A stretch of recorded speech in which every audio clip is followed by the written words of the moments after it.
ಗಣಿನಾಡು ಬಳ್ಳಾರಿಯಲ್ಲಿ ಗನ್ ರಾಜಕೀಯಕ್ಕೆ 28 ವರ್ಷದ ಕಾಂಗ್ರೆಸ್ ಕಾರ್ಯಕರ್ತ ರಾಜಶೇಖರ್ ಉಸಿರು ಚೆಲ್ಲಿದ್ದಾನೆ. ಇದೇ ವಿಚಾರಕ್ಕೆ ಸಂಬಂಧಪಟ್ಟಂತೆ ಪೊಲೀಸರ ಇನ್ವೆಸ್ಟಿಗೇಷನ್ ಚುರುಕುಗೊಂಡಿದೆ. ಹಾಗಾದ್ರೆ ರಾಜಶೇಖರನ ದೇಹ ಹೊಕ್ಕಂತಹ ಗುಂಡು ಯಾರದ್ದು? ಬಳ್ಳಾರಿ ಬ್ಯಾನರ್ ಬಡಿದಾಟಕ್ಕೆ ಕೈ ಕಾರ್ಯಕರ್ತ ಬಲಿ. ಕೈ ಕಾರ್ಯಕರ್ತನ ದೇಹ ಹೊಕ್ಕಂತಹ ಗುಂಡು ಯಾರದ್ದು ಅನ್ನೋದು ಈಗಿರುವಂತಹ ಪ್ರಶ್ನೆ. ಯಾರ ಗನ್ನಿಂದ ಸಿಡಿದಂತಹ ಗುಂಡಿದು? ಜನಾರ್ದನ್ ರೆಡ್ಡಿ ಕಡೆಯವರದ್ದ, ಭರತ್ ರೆಡ್ಡಿ ಕಡೆಯವರದ್ದ? ಪೊಲೀಸರಿಗೆ ಮಹತ್ವದ ಸುಳಿವು ಈ ವಿಚಾರದಲ್ಲಿ ಸಿಕ್ತಾ ಅನ್ನುವಂತಹ ಪ್ರಶ್ನೆ. ಬಹುತೇಕ ಅಂತಿಮ ಘಟ್ಟಕ್ಕೆ ತನಿಖಾಧಿಕಾರಿಗಳು ಬಂದಿದ್ದಾರಂತೆ. ಎಫ್ಎಸ್ಎಲ್ ರಿಪೋರ್ಟ್ಗಾಗಿ ಬಳ್ಳಾರಿ ಪೊಲೀಸರು ಕಾಯ್ತಾ ಇದ್ದಾರೆ ಅನ್ನೋದು ಗೊತ್ತಾಗ್ತಾ ಇದೆ. ಈ ಮೂಲಕ ಈ ಗುಂಡು ಯಾರದ್ದು ಅನ್ನುವಂತಹ ಒಂದು ಕ್ಲಾರಿಫಿಕೇಶನ್ ಸಿಕ್ಕರೆ ಈ ಪ್ರಕರಣಕ್ಕೆ ಅತಿ ದೊಡ್ಡ ತಿರುವು ಸಿಗುವಂತಹ ಸಾಧ್ಯತೆ ಇದೆ. ಫೊರೆನ್ಸಿಕ್ ಲ್ಯಾಬ್ನಲ್ಲಿ ಅದೆಲ್ಲ ಪ್ರಶ್ನೆಗಳಿಗೂ ಕೂಡ ಉತ್ತರ ಸಿಗುತ್ತೆ. ಈ ಗುಂಡು ಯಾವ ಬಂದೂಕಿನದ್ದು, ಆ ಬಂದೂಕು ಯಾರ ಹೆಸರಿನಲ್ಲಿತ್ತು, ಎಷ್ಟು ದೂರದಿಂದ ಫೈರ್ ಆಯಿತು, ಎಲ್ಲದಕ್ಕೂ ಕೂಡ ಉತ್ತರ ಸಿಗುತ್ತೆ.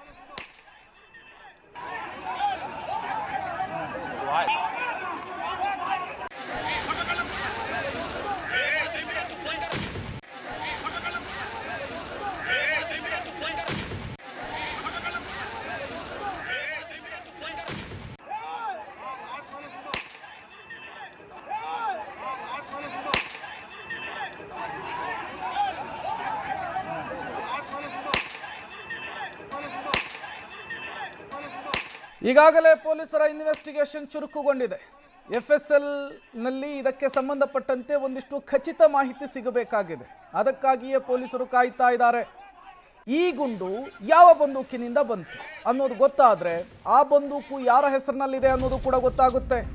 ತದನಂತರ ಇದು ಆಕಸ್ಮಿಕ ಘಟನೆನ ಉದ್ದೇಶಪೂರ್ವಕವಾಗಿ ಮಾಡಿದ್ದ, ಎಲ್ಲವೂ ಕೂಡ ತನಿಖೆಯ ಮೂಲಕ ಗೊತ್ತಾಗಬೇಕಾಗುತ್ತೆ. ರಾಜಶೇಖರ್ ದೇಹ ಹೊಕ್ಕಿದ್ದು 12mm ಸಿಂಗಲ್ ಬೋರ್ ಗುಂಡು ಅನ್ನೋದು ಗೊತ್ತಾಗ್ತಾ ಇದೆ. ರಾಜಶೇಖರನ ದೇಹಕ್ಕೆ ನುಸುಳಿದ್ದು 21 ಪೆಲೆಟ್ಸ್ಗಳು. ಬೆನ್ನು ಭಾಗದಿಂದ ದೇಹದೊಳಗೆ ಪೆಲೆಟ್ಸ್ ನುಗ್ಗಿರೋದು ಮರಣೋತ್ತರ ಪರೀಕ್ಷೆಯಲ್ಲಿ ಗೊತ್ತಾಗಿದೆ. ಇದರ ಪರಿಣಾಮ ಶ್ವಾಸಕೋಶ, ಲಿವರ್ ಡ್ಯಾಮೇಜ್ನಿಂದ ರಕ್ತಸ್ರಾವವಾಗಿ ರಾಜಶೇಖರ್ ಸಾವನ್ನಪ್ಪಿದ್ದಾನೆ.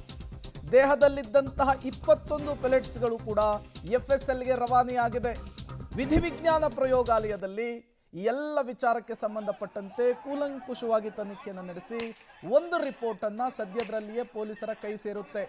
ಆ ರಿಪೋರ್ಟು ಬೆಂಗಳೂರಿನ ರಕ್ತ ಚರಿತ್ರೆಯ ವಿಚಾರವನ್ನು ಬಹಿರಂಗಪಡಿಸುವ ಸಾಧ್ಯತೆ ಇದೆ.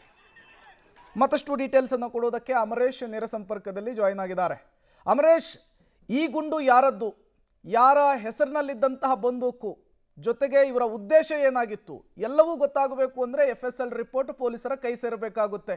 ಸೊ ಎಷ್ಟು ಗಂಟೆಗೆ ಸೇರಬಹುದು ಈ ಎಫ್ಎಸ್ಎಲ್ ರಿಪೋರ್ಟ್ ಪೊಲೀಸರ ಕೈಗೆ?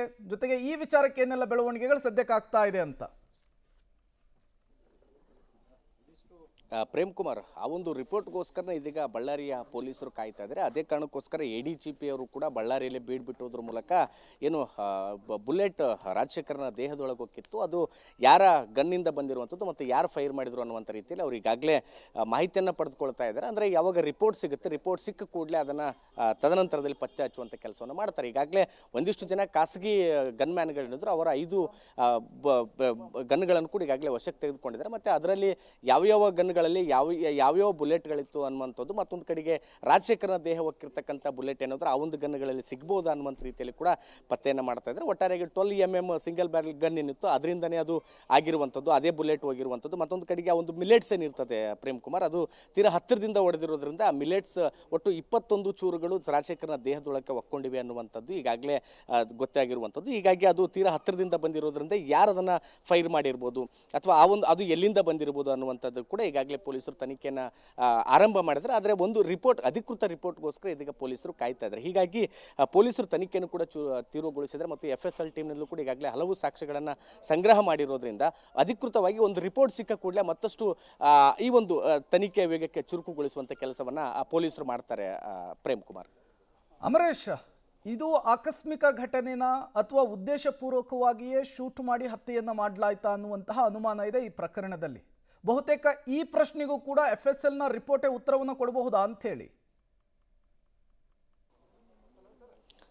ಖಂಡಿತ ಪ್ರೇಮ್, ಯಾಕಂದ್ರೆ ಇದುವರೆಗೂ ಸಹಿತ ಘಟನೆಗೆ ಅಂದ್ರೆ ಯಾರು ಫೈರ್ ಮಾಡಿದ್ರು ಮತ್ತು ಯಾರ ಗನ್ನಿಂದ ಅದು ಬುಲೆಟ್ ಒಳಗಡೆ ಹೋಯ್ತು ಅನ್ನುವಂಥದ್ದು ಇದುವರೆಗೂ ಕೂಡ ಗೊತ್ತಾಗ್ತಾ ಇಲ್ಲ.